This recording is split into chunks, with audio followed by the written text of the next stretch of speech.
بسم اللہ الرحمن الرحیم۔ شروع اللہ کا نام لے کر جو بڑا مہربان نہایت رحم والا ہے۔ نحمدہ ونصلی علی رسولہ الکریم، اما بعد۔ قربانی کیا ہے؟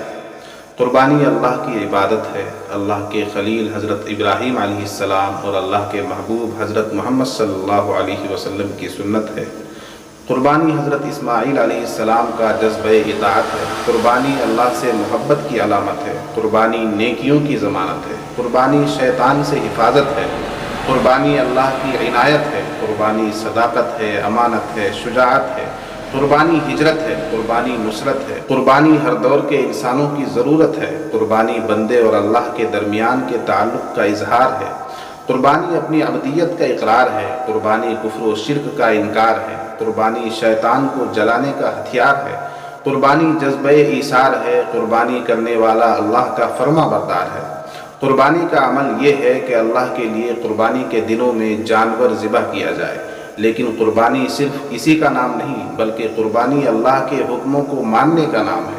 نماز پڑھنا قربانی ہے، زکوٰۃ دینا قربانی ہے، روزہ رکھنا قربانی ہے، حج کرنا قربانی ہے، اور ہر وہ عمل جس سے اللہ راضی ہوتا ہو قربانی ہے۔ اب آئیے عید الاضحیٰ میں اللہ کے لیے کی جانے والی قربانی سے متعلق کچھ حدیثیں دیکھ لیتے ہیں۔ سیدنا زید بن ارقم رضی اللہ عنہ فرماتے ہیں، صحابہ کرام رضی اللہ عنہم نے عرض کیا، یا رسول اللہ، یہ قربانیاں کیا ہیں؟ آپ صلی اللہ علیہ وسلم نے ارشاد فرمایا، تمہارے ابا حضرت ابراہیم علیہ السلام کی سنت ہے۔ صحابہ کرام نے معلوم کیا، یا رسول اللہ، ان میں ہمارے لیے کیا ثواب ہے؟ فرمایا، ہر بال کے بدلے ایک نیکی ہے۔ عرض کیا، اور اون میں؟ فرمایا، اس کے ہر بال کے بدلے بھی ایک نیکی ہے۔ یہ حدیث ابن ماجہ میں ہے۔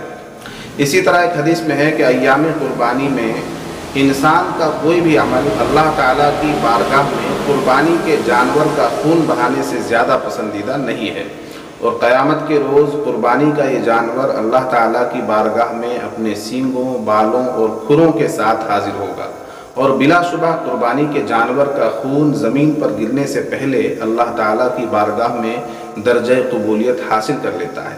تو اے مومنو، خوش دلی سے قربانی کیا کرو۔ یہ حدیث ترمذی شریف میں ہے۔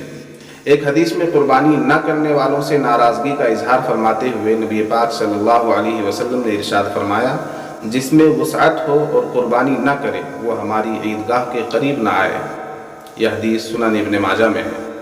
ان احادیث کی روشنی میں ہمیں چاہیے کہ ہم قربانی جیسی عبادت کو ضرور انجام دیں اور خالص اللہ کے لیے قربانی کریں، اور قربانی کے دنوں میں اپنے رشتہ داروں، پڑوسیوں اور ضرورت مندوں کا بھی بھرپور خیال کریں۔